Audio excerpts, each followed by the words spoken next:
북텔러 책 읽어드림 한 권 읽어드림 순종 존 비비어 역사를 주관하시는 분 지도자들을 위해 기도하고 권위를 존중하며 심판은 하나님이 하시도록 남겨놓는다. 지금까지 하나님의 권위에 복종하는 것이 얼마나 중요한지 살펴보았다. 하나님이 위임하신 권위에 복종하는 것도 똑같이 중요하다. 2장에서 강조한 말씀으로 시작하기로 한다. 각 사람은 위에 있는 권세들에게 굴복하라. 권세는 하나님께로 나지 않음이 없나니 모든 권세는 다 하나님의 정하신 바라. 그러므로 권세를 거스르는 자는 하나님의 명을 거스름이니 거스르는 자들은 심판을 자취하리라. 로마서 13장. 위에 있는 권세. 먼저 위에 있는 권세가 누구인지 생각해 보자.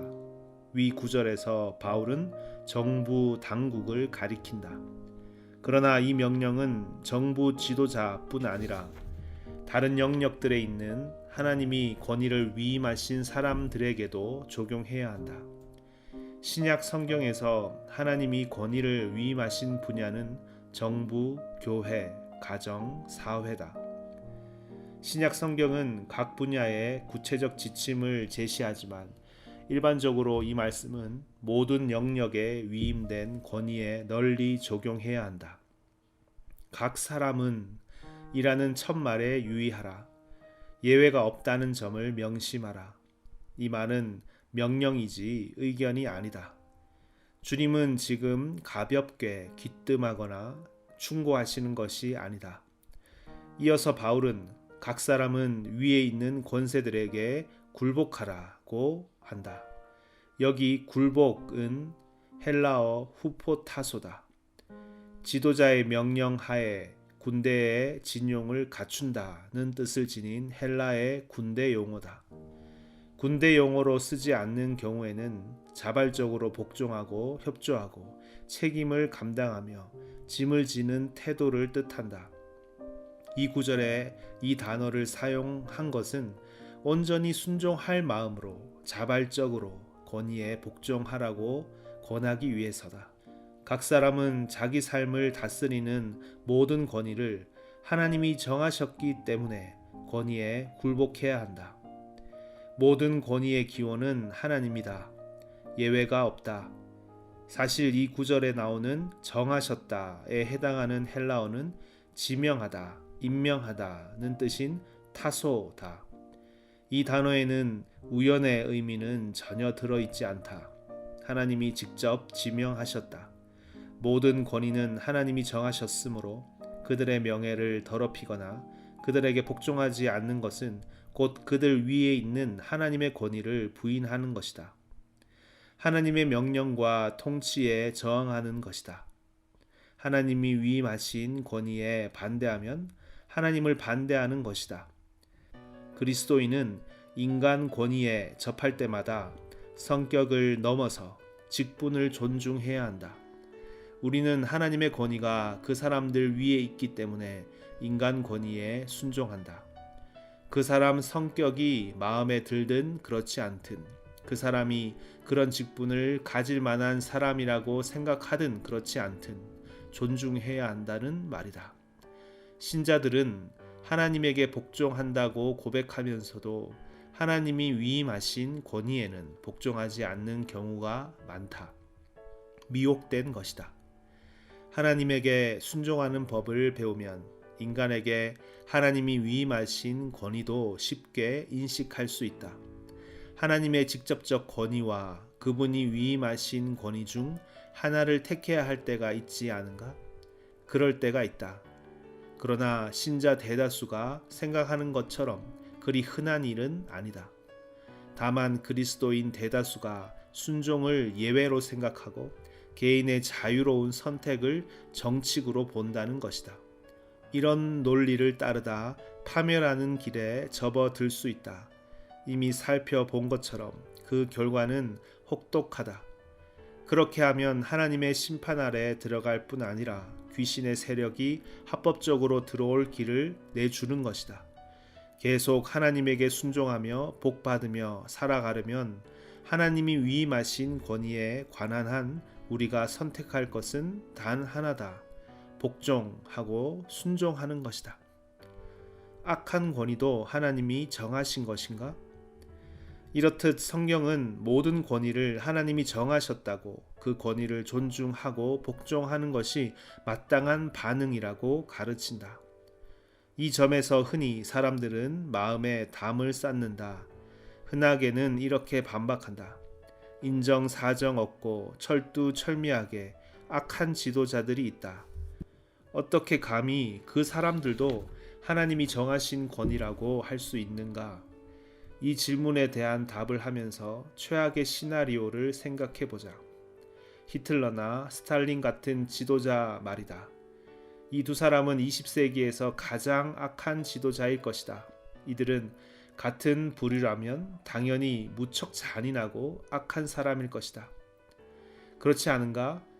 다름 아닌 애굽 왕 바로 얘기다.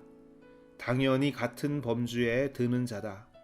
이스라엘 민족은 바로의 폭정에 시달렸다. 바로는 이스라엘 사람을 노예로 부리고 피폐하게 했다.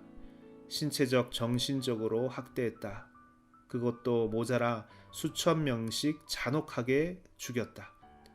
인간의 생명이나 하나님은 신경도 쓰지 않는 호전적이고 오만한 사람이었다. 그 권위의 근원은 무엇인가? 하나님의 백성이 어쩌다 그 밑에 들어가게 되었는가? 우연이었는가? 성경에 보면 하나님은 모세를 통해 바로에게 내가 너를 세웠다. 출애굽기 9장이라고 말씀하신다. 바울도 로마서에서 그 사실을 확증한다. 이 두 구절을 보면 이것은 잘못된 해석이 아닌 정확한 말씀이다. 두 사람이 증거하면 참되다고 하지 않았는가? 바로를 그 권세의 자리에 앉힌 것은 하나님이지 마귀가 아니다. 하나님이 바로에게 아브라함의 후손들을 지배할 권세를 주셨다.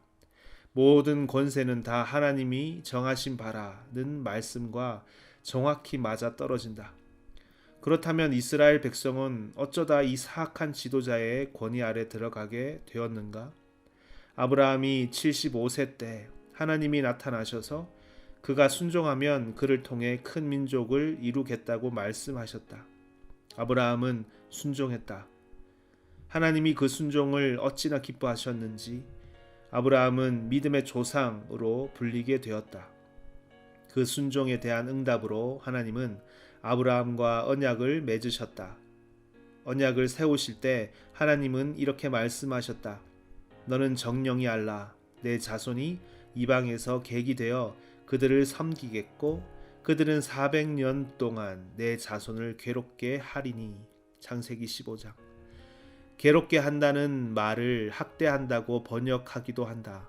얼마나 받아들이기 힘든 말인가?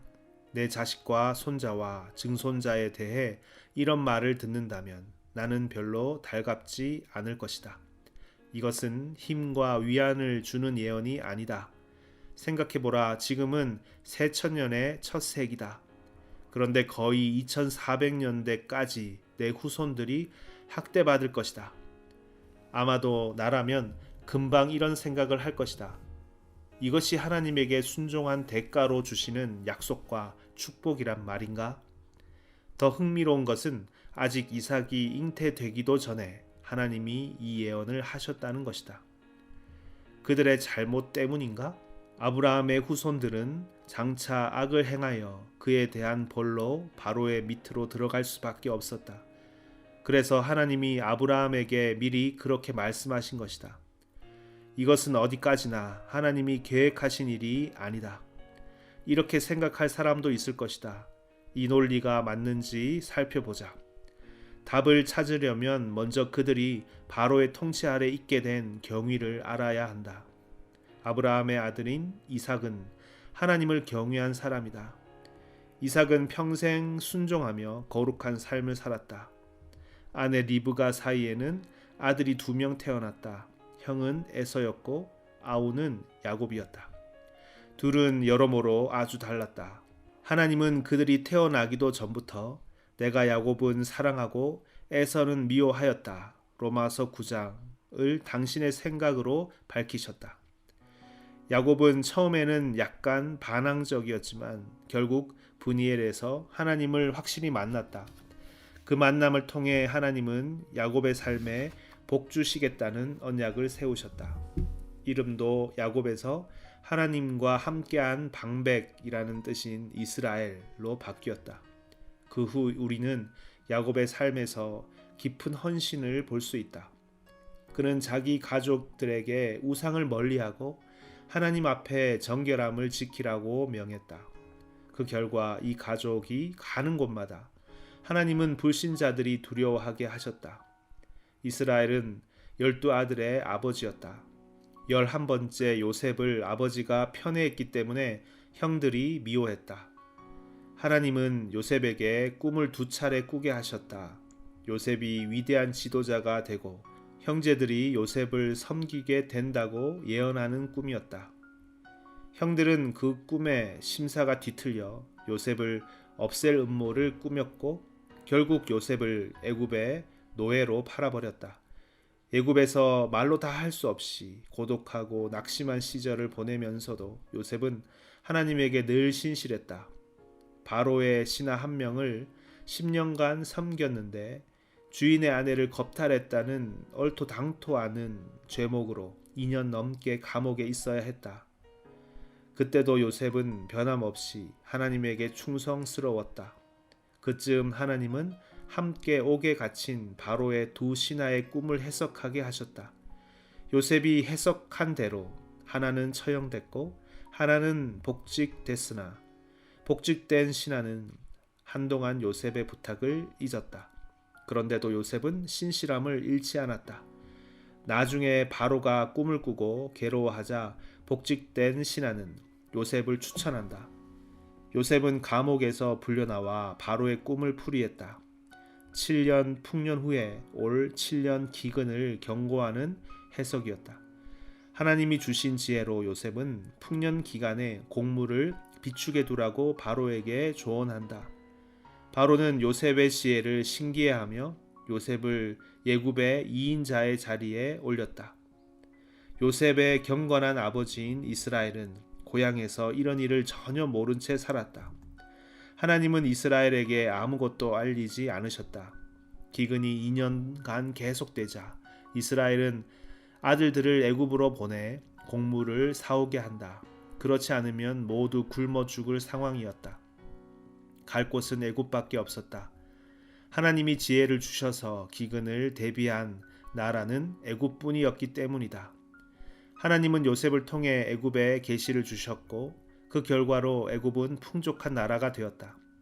하나님은 애굽을 최고의 강대국으로 준비해 놓으셨다. 여기에도 목적이 있었다. 이런 상황을 계기로 아브라함의 후손이 모두 애굽으로 이주하게 된다. 어쨌든 애굽에 도착한 이스라엘의 아들들은 요셉 앞으로 인도됐으나 요셉을 알아보지 못했다. 당연한 일이었다. 노예가 권자에 앉아 있으리라 상상이나 할 수 있겠는가? 반면 요셉은 형들을 알아보았다. 그러나 요셉은 자기 정체를 숨긴다. 형들에게 돈을 받지 않고 곡식을 주는 은혜를 베풀었으나 모략을 써서 형 한 명을 남아있게 한다. 형제들이 모두 다시 오게 하기 위해서였다. 과연 곡식이 떨어지자 형들은 베냐민까지 데리고 다시 왔다. 모두 모인 자리에서 요셉은 자신의 정체를 밝힌다. 요셉의 정체를 알게 된 형들은 두려움에 떨었다. 요셉은 형들이 한 행동에 대해 얼마든지 복수할 수 있는 지위에 있었다. 그러나 오히려 요셉은 그들을 위로한다. 나는 당신들의 아우 요셉이니 당신들이 애굽의 판자라. 당신들이 나를 이곳에 팔았으므로 근심하지 마소서. 한탄하지 마소서. 하나님이 생명을 구원하시려고 나를 당신들 앞서 보내셨나이다. 이 땅에 2년 동안 흉년이 들었으나 아직 5년은 기경도 못하고 추수도 못할지라. 하나님이 큰 구원으로 당신들의 생명을 보존하고 당신들의 후손을 세상에 두시려고 나를 당신들 앞서 보내셨나니 그런즉 나를 이리로 보낸 자는 당신들이 아니요 하나님이시라. 창세기 45장. 이 말을 듣다 보면 요셉이 애굽에 하도 오래 살아서 세상 보는 눈이 이상해진 것 아니냐는 생각이 들 수 있다. 큰 고통과 배신과 고독의 세월을 잊었단 말인가? 무엇보다 사랑이 많은 하나님이 어떻게 요셉으로 하여금 그런 혹독한 고난을 겪게 하실 수 있단 말인가? 어떻게 이스라엘의 가장 신실하고 순종하는 아들이 가혹한 노예 생활과 외로운 감옥살이를 12년 넘게 하게 하실 수 있단 말인가? 아무 죄도 없는데 말이다. 요셉은 정말 하나님이 그런 삶을 허용하셨을 뿐 아니라 의도하셨다고 믿은 것인가? 두 사람이 증거하면 사실로 인정된다는 사실을 잊지 말라. 오랜 세월 후 어느 시인이 한 말을 들어보자. 그가 또 기근을 불러 그 땅에 임하게 하여 그 의뢰하는 양식을 다 끊으셨도다. 한 사람을 앞서 보내셨으며 요셉이 종으로 팔렸도다.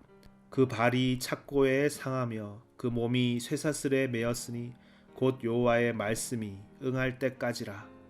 그 말씀이 저를 단련하였도다. 시편 105편. 요셉의 평가는 착각이 아니었다. 이 본문을 좀 더 자세히 들여다보자. 첫째, 마귀나 상황이 아니라 하나님이 기근을 계획하셨다. 둘째, 요셉이 말한 것처럼 하나님은 가족들보다 요셉을 먼저 보내셨다. 하나님이 보내셨다는 표현을 사용했다면 그것은 사람이 한 일이 아니다. 요셉이 한 말은 현실을 부정하는 말이 아니라 성령을 통해 한 말이다. 셋째, 요셉이 겪은 모든 고난은 그를 단련하여 정화하는 과정이었다. 넷째, 요셉은 착고에 발이 상했고 쇠사슬에 매었다. 당시 지하 감옥은 현대의 교도소보다 형편이 훨씬 더 열악했다. 하지만 요셉은 가장 경건한 아들이었다. 그렇다면 선한 사람들도 권위의 학대를 받을 수 있으며 그것이 우연이나 마귀의 계획이 아니라는 말인가? 그런 상황을 정말 하나님이 계획하고 준비하셨다는 뜻인가? 큰 구원? 그 중요한 질문에 대한 답을 계속 찾아보자. 요셉의 말을 다시 한번 들어보라. 요셉이 성령의 영감을 받아 말하고 있다는 사실을 잊지 말라.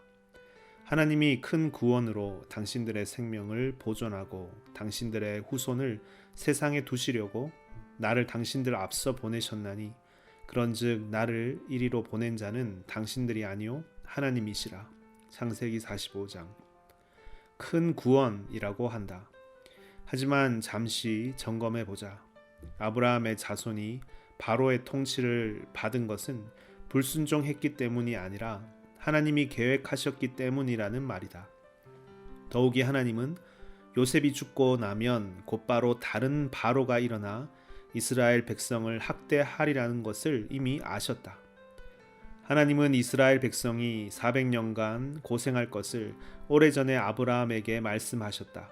그런데 그것이 하나님의 큰 구원이란 말인가? 어떻게 그런 고생이 구원이 될 수 있는가? 하나님은 7년 기근을 대비해 양식을 예비하는 지혜를 왜 아브라함의 자손에게 주시지 않았고 애굽에 주셨지? 그렇게 하셨다면 요셉이 아무 고난도 겪지 않았을 텐데. 그런 의문도 들 수 있다. 이유는 분명하다. 하나님이 그들을 바로 밑에 두기 원하셨던 것이다. 그것이 그분의 계획이었다. 하지만 바로는 고대의 히틀러다. 하나님의 백성을 무참히 학대하고 무수히 죽였다. 그런 말도 나올 법하다. 사실이기도 하다.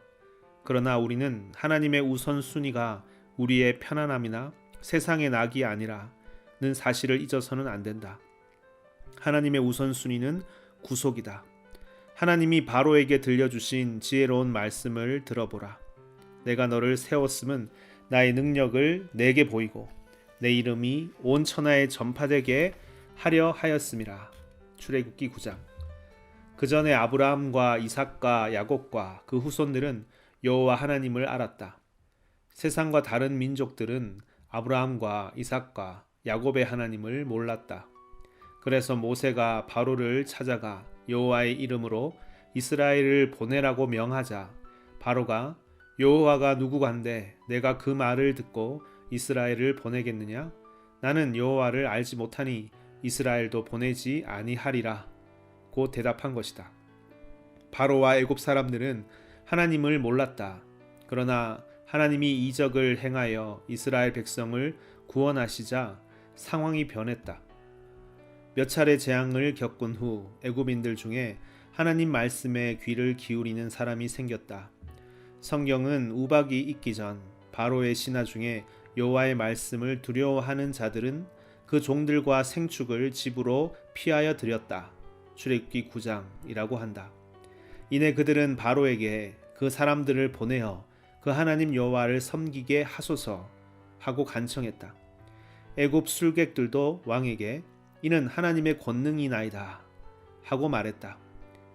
그들이 새로이 여호와를 알게 되었다는 사실은 그 사람 모세는 애굽 땅에서 바로의 신하와 백성에게 심히 크게 배웠더라.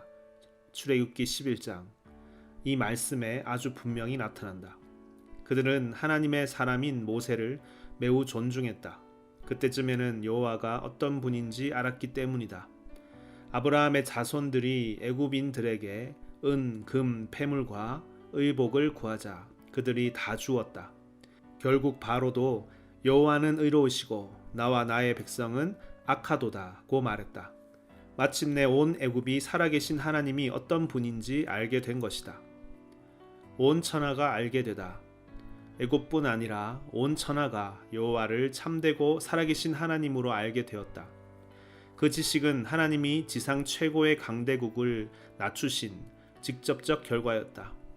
하나님은 요셉을 통해 주신 지혜로 애굽을 초강대국이 되게 하시고 결국은 노예인 이스라엘에게 패한 나라가 되게 하셨다. 가난하고 약한 나라나 보통 수준인 나라가 노예에게 진 것이 아니었으므로 그 패배는 사태를 지켜보는 온 세상에 말할 수 없이 깊은 충격을 주었다. 하나님이 온 천하에 남긴 흔적이 얼마나 깊었는지 이스라엘이 광야 생활을 끝낸 뒤에도 모든 민족이 하나님을 두려워하며 이스라엘 앞에서 떨었다. 한 세대가 지난 후에도 그 영향력은 건재했다. 모세의 후계자 요수아는 강대국인 여리고에 두 정탐꾼을 보냈다. 기생 라합은 그들을 맞이해 이렇게 말한다. 여호와께서 이 땅을 너희에게 주신 줄을 내가 아노라. 우리가 너희를 심히 두려워하고 이 땅 백성이 다 너희 앞에 간담이 녹나니 이는 너희가 애굽에서 나올 때에 여호와께서 너희 앞에서 홍해 물을 마르게 하신 일과 너희가 요단 저편에 있는 아모리 사람의 두 왕 시혼과 옥에게 행한 일 곧 그들을 전멸시킨 일을 우리가 들었음이라. 우리가 듣자 곧 마음이 녹았고 너희의 영고로 사람이 정신을 잃었나니 너희 하나님 여호와는 상천하지의 하나님이시니라. 요수아서 2장. 라합은 여호와를 하나님으로 인정했고 이 땅 백성이 다 간담이 서늘했다. 여호와의 이름은 온 천하에 알려졌다 라고 말했다. 하나님이 그렇게 자신을 알리신 것은 당신의 영광을 위한 것이기도 하지만 동시에 구속을 위한 것이기도 하다. 그 첫 열매가 한 이방 창녀와 그 가족의 구원으로 나타났다. 더 뜻깊은 것은 그 창녀 라합이 다윗의 고조모가 되었고 예수 그리스도의 족보에 들어있다는 사실이다. 하나님이 바로를 낮추셔서 온 천하에 당신의 이름을 알리지 않으셨으면 결코 있을 수 없는 일이다. 이스라엘이 애굽에서 나오고 수백 년이 지난 후에도 여전히 다른 민족들이 하나님을 두려워했다는 증거가 있다. 이스라엘의 제사장이자 사사인 엘리 시대에도 세상 사람들은 하나님의 이름을 기억했다. 블레셋과 전투 중이던 이스라엘은 첫날 싸움에 졌다. 이튿날 이스라엘은 여호와의 언약궤를 진에 들여왔다. 이스라엘이 모두 모였다. 온 이스라엘이 큰 소리로 외치자 땅이 울렸다. 그 소리를 들은 블레셋 사람들은 무슨 일인지 궁금했다. 그러다 여호와의 언약궤가 이스라엘 진에 들어왔다는 걸 알았다. 블레셋 사람들이 어떻게 반응했는가? 블레셋 사람은 두려워하여 말했다. 신이 진에 이르렀다. 큰일이다. 전에는 이런 일이 없었다. 큰일이다. 누가 우리를 이 능한 신들의 손에서 건지겠는가? 그들은 광야에서 여러 재앙으로 애굽인을 친 신들이니 말이다. 여기 신들로 번역한 히브리어 단어는 엘로히움이다. 이 말은 우리가 섬기는 여호와 하나님을 지칭하는 말로 구약 성경에 2000번에 가까운 수로 나온다. 창세기 1장에만도 23번이나 등장해 창조주이신 하나님을 지칭한다. 그러므로 이 말은 신들보다는 하나님으로 번역하는 것이 정확하다. 어쨌든 수백 년이 지난 후 블레셋 사람들도 떨었다. 비록 하나님을 섬기지는 않았지만 살아계신 참 하나님이 어떤 분인지 알았다. 하나님의 지혜의 깊이. 이렇듯 악한 지도자 바로의 통치에 대해서도 하나님의 허점을 잡을 수 없다. 권세는 하나님께로 나지 않음이 없나니 모든 권세는 다 하나님의 정하신 바라. 로마서 13장. 선악을 불문하고 정당한 권세가 있던 고금의 모든 지도자는 다 하나님이 정하신 것이다. 특별한 뜻이 있어 세우신 것이지 결코 우연히 그 자리에 있게 된 것이 아니다. 하지만 스탈린이나 히틀러 같은 사람이 지도자인 것이 뭐가 좋았단 말입니까? 그렇게 물을 수도 있다. 그 답으로 사도 바울의 말을 들어보자. 그런즉 하나님께서 하고자 하시는 자를 긍휼히 여기시고 하고자 하시는 자를 강팍해 하시느니라. 깊도다. 하나님의 지혜와 지식에 부요하며 그의 판단은 측량치 못할 것이며 그의 길은 찾지 못할 것이로다. 누가 주의 마음을 알았느뇨? 누가 그의 모사가 되었느뇨? 로마서 9장 11장. 그분은 우리가 감히 따라갈 수 없는 일을 하실 수 있다. 아직 그 뜻을 밝히실 때가 아니라면 우리는 그대로 받아들여야 한다. 바울은 그분의 지혜를 이렇게 묘사했다. 이 사람아, 내가 누구기에 감히 하나님을 힐문하느냐? 지음을 받은 물건이 지은 자에게 어찌 나를 이같이 만들었느냐 말하겠느냐? 로마서 9장. 내가 뉘기에 라는 말에 귀 기울이라. 우리는 하나님을 힐문할 자격이 없다. 하나님은 바로를 세우신 일 이면에 있는 논리를 우리에게 보여주셨다. 그분의 지혜와 선하심을 믿을 수 있도록 우리에게 통찰과 이해는 물론이고 일종의 패턴을 주신 것이다. 그러나 어느 지도자를 왜 세우셨는지를 늘 보여주시지는 않는다. 하나님은 우리가 당신의 지혜와 선하심을 믿기를 바라신다. 지혜로우신 하나님은 절대 목적 없는 고난을 허용하지 않으신다. 그분은 언제나 고난을 바꾸어 당신의 구속의 뜻을 이루는 데 쓰실 수 있다. 당장은 하나님의 뜻이 보이지 않을 때도 말이다. 그 뜻은 영원의 관점에서 드러난다. 영원의 관점에서 선하신 하나님은 결코 우리가 해를 당하는 것을 허용하지 않으신다. 하지만 부패한 지도자들 때문에 사람들은 해를, 그것도 엄청나게 크게 해를 입었다고 항변할지 모른다. 물리적 의미로서는 맞는 말이지만 하나님은 물리적 세계를 넘어 영적인 세계를 판단하신다. 아벨의 죽음은 헛된 듯이 보인다. 그러나 아벨의 피가 지금도 말하고 있기에 실은 헛되지 않다. 종교 재판과 그 전후에 있던 핍박 시기에 타락한 지도자들의 손에 죽은 그리스도인들이 무수히 많지만 그들이 흘린 피가 헛되지는 않다. 그들의 피는 지금도 말하고 있기 때문이다. 우리는 겸손과 순종과 기도로 지도자들에게 영향력을 행사할 수 있다. 그것이 하나님이 우리에게 주신 기회다. 하나님 백성이 자신을 낮추고 기도하며 악한 길에서 떠나면 하나님은 하늘에서 들으시고 그 땅을 고쳐 주신다. 사사기에 나오는 것처럼 경건한 지도자를 세워 주시는 것이 한 예다. 신약 성경은 선포한다. 그러므로 내가 첫째로 권하노니 모든 사람을 위하여 간구와 기도와 도고와 감사를 하되 임금들과 높은 지위에 있는 모든 사람을 위하여 하라. 이는 우리가 모든 경건과 단정한 중에 고요하고 평안한 생활을 하려 함이니라. 이것이 우리 구주 하나님 앞에 선하고 받으실 만한 것이니. 디모데전서 1장. 현존하는 지도자들은 우리가 하는 기도의 영향을 받는다. 그 영향은 지도자를 지명하고 선출하는 데까지 미칠 수 있다.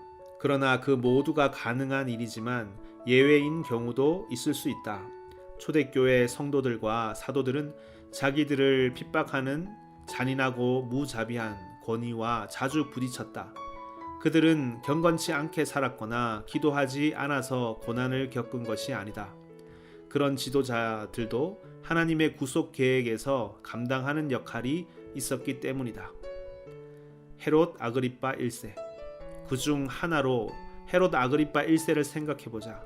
헤롯이라는 이름은 예수님의 탄생 전과 후에 팔레스타인의 로마 통치자들을 지칭하는 데 쓰인 말이다. 헤롯 아그리파 1세는 예수님이 부활하신 후인 주후 37년 권좌에 올랐다. 그는 교활함과 계략을 써서 권력을 잡았다. 아그리빠는 앞날을 내다보며 각방으로 입신의 길을 닦았다. 로마 황제인 칼리굴라가 살해되자 클라우디우스가 권좌에 오르도록 돕는 것으로 정치 공작을 시작했다. 클라우디우스는 아그리빠의 기민한 정치 행보에 대한 보상으로 당시 아그리빠의 지위를 인정해주는 한편 유대와 사마리아도 붙여주었다. 아그리빠는 할아버지 헤롯 대제가 다스린 것만큼 넓은 땅을 다스리게 되었다. 통치하는 중에 헤롯 아그리빠 1세는 유대교와 기독교의 분쟁에서 한쪽을 지지해 줘야 했다. 망설일 것도 없이 아그리빠는 기독교를 잔혹하게 핍박하는 역할을 자처했다. 사도행전에 이런 대목이 나온다. 그때에 헤롯 왕이 손을 들어 교회 중 몇 사람을 해하려 하여 요한의 형제 야고보를 칼로 죽이니 유대인들이 그 일을 기뻐하는 것을 보고 베드로도 잡으려 할세. 사도행전 12장. 아그리빠는 유대인들의 환심을 사고 정치적 이득을 얻고자 신자들을 핍박했다. 예수님과 친밀한 세 제자 중 하나인 야고보를 죽였고 베드로까지 죽이려 했다. 아그리빠의 권위는 어디서 왔는가? 겉보기에는 자기 꾀로 권력을 얻은 것 같다. 그러나 하나님이 정하지 않고 모르시는 가운데 아그리빠가 권위 있는 지위에 오른 것이 아니다. 아그리빠의 손에 고난을 당한 베드로는 신자들에게 왕을 공경하라. 베드로전서 2장이라고 했다. 이게 무슨 말인가? 야고보를 죽인 왕을 공경하라고? 하나님은 어쩌자고 당신의 자녀가 많이 사는 땅에 그런 무자비한 지도자를 세우시고는 그를 공경하라고 명하시는 건가? 이어지는 말씀에 답이 어느 정도 있다. 이에 베드로는 옥에 갇혔고 교회는 그를 위하여 간절히 하나님께 빌더라. 그 결과 하나님은 천사를 보내셔서 기적적으로 베드로를 옥에서 건지신 뒤 신자들이 모여서 기도하고 있던 안전한 집으로 보내셨다. 신자들이 왕을 존중하지 않고 오히려 하나님이 위임하신 권위에 관한 명령을 거역했다면 하나님이 직접 행하시는 기적을 못 보았을 것이다. 베드로를 처형하려던 아그리빠의 계획은 교회의 기도와 순종을 통해 수포로 돌아갔다. 그 사건으로 신자들은 큰 힘을 얻었다. 바로의 경우처럼 이번에도 하나님은 구속 계획을 위해 당신의 능력을 나타내셨다. 성경은 이에 대한 놀라운 간증을 한다. 하나님의 말씀은 흥왕하여 더하더라. 성도들의 지속적인 기도, 권위를 존중하는 순종이 사건 전환에 더 큰 영향을 미쳤다. 사도행전 12장을 계속 읽어보면 헤롯 아그리빠 1세는 날을 정하여 백성 앞에 나와 왕복을 입고 보좌에 앉아 교시를 내렸다. 그때 백성이 크게 부르되 이것은 신의 소리요 사람의 소리는 아니라 하거늘 헤롯이 영광을 하나님께로 돌리지 아니하는 고로 주의 사자가 고치니 충이 먹어 죽었다. 사도행전 12장. 심판은 왔다. 그러나 하나님의 백성이 아니라 주의 칼이 심판의 주체였다. 하나님이 권위를 심판하신다. 하나님은 우리에게 지도자들을 위해 기도하고 권위를 존중하며 복종하라고 명령하신다. 심판이 필요하다면 하나님이 하시도록 남겨 놓으라고 하신다. 이 장에 쓴 내용은 사실이다. 지금 교회에서 인식하고 가르치는 내용과 어긋나더라도 사실이다. 하나님의 지혜에 늘 마음을 열어두자. 그분은 우리를 대적하는 분이 아니라 지지하는 분이라는 사실을 잊지 말자.